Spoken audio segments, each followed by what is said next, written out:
Dr. Kennedy Graham. Thank you, Mr. Speaker. As noted by the committee chairman in opening this debate, this year the budget has been eclipsed by the Christchurch earthquake. Previously, the Green Party has criticised this government for not putting the environment at the heart of their economic management, and that criticism remains. The Green Party has also proposed solutions to the growing levels of inequality in our society. This disaster will only exacerbate those trends. But today, we also question the government's fiscal responsibility in their response to the earthquake, and we do so, sir, on 4 grounds. First, the failure to consider raising revenue.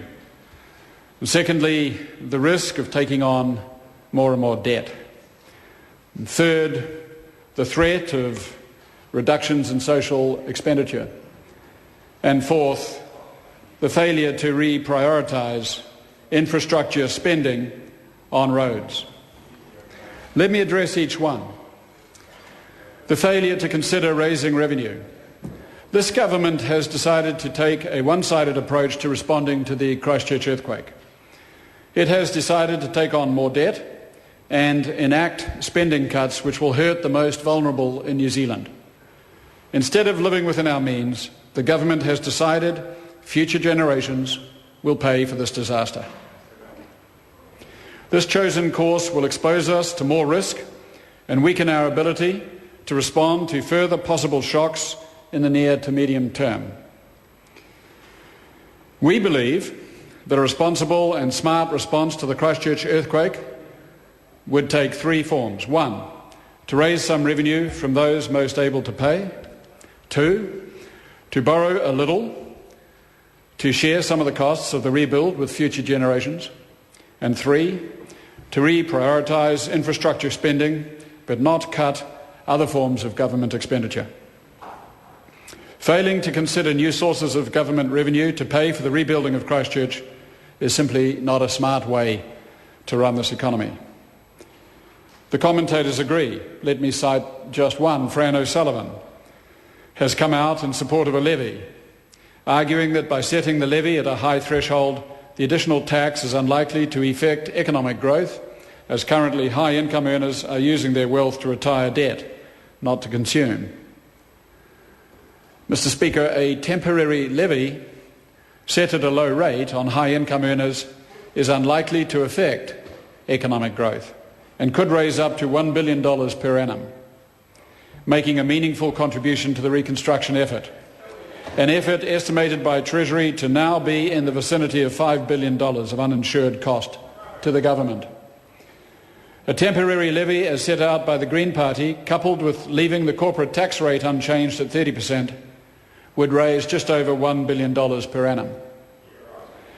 We should share the cost across those who can most afford to pay.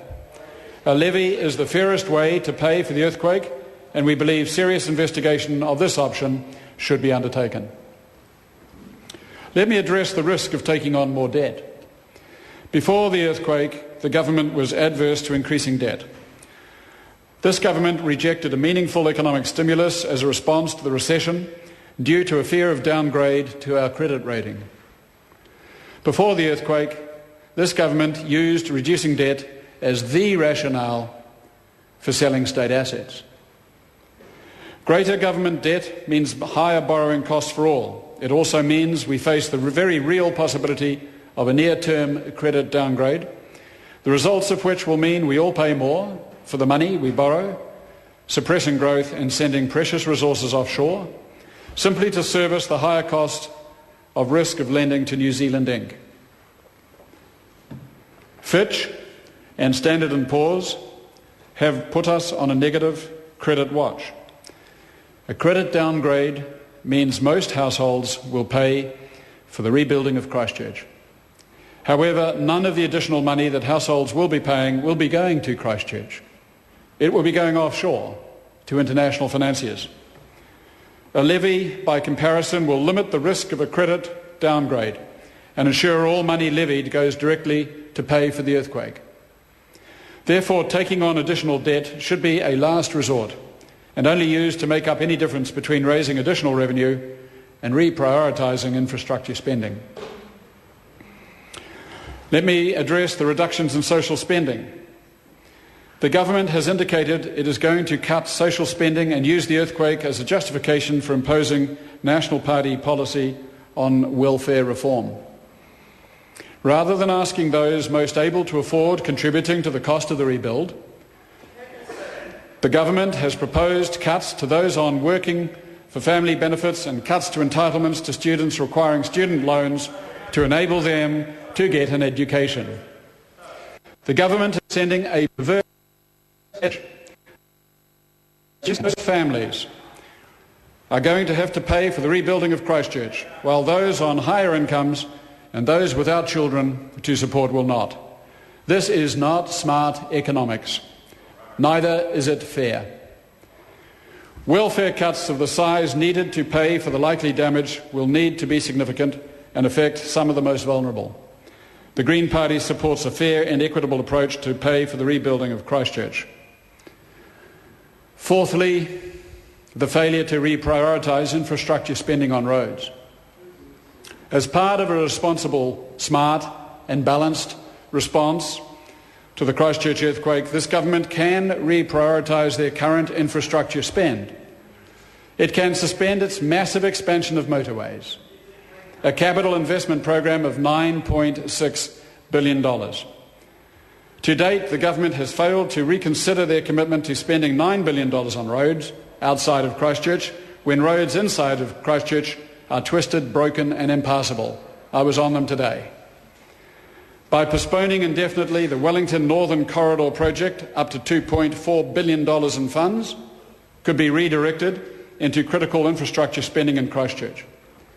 Transmission Gully is a new motorway project to be built on an active earthquake fault that has a cost-benefit ratio of 0.36 to 0.5. That means for every dollar the government pours into this motorway, there will be 36 to 50 cents of benefit resulting. Such a low quality of spend of public funds must now be placed in doubt when our second largest city has been destroyed. The same can be said for another road of national folly, the $1.7 billion Puhoi to Wellsford motorway extension. As if the current high oil prices are not reminder enough, these projects are an extremely poor quality of public expenditure. The significant amounts of money involved, close to $9 billion in all, needs to be redirected to meet critical infrastructure needs in Christchurch. The amount of John Key's government wants to spend on motorways alone could rebuild most of my city's destroyed and uninsured infrastructure twice over. Let me turn those four criticisms into four constructive principles. Call them the principles of earthquake recovery. 1, the budget should include a levy.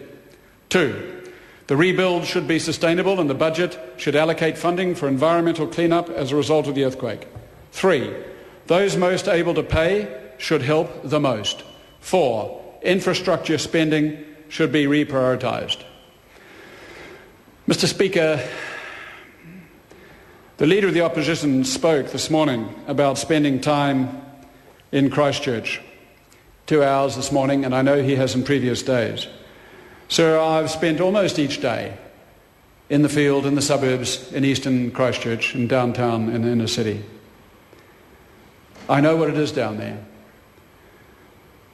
The Green Party supported the extension of the state of emergency for Christchurch. It's a tragedy. We all need to do whatever we can to help the people of Christchurch. There is a lot of work to be done. People need food, power, toilets, and a place to sleep. There is a looming crisis in the east of Christchurch, and we must address this as a priority. It does not help that winter is approaching. As we move forward together, we must find ways to ensure the voices of the people are listened to. I have been through most of the city. I've been in the CBD, visited my office 2 doors away from the Methodist Mission Church that lies in rubble. I've been up the hills to the south where new homes lie awkwardly broken in two.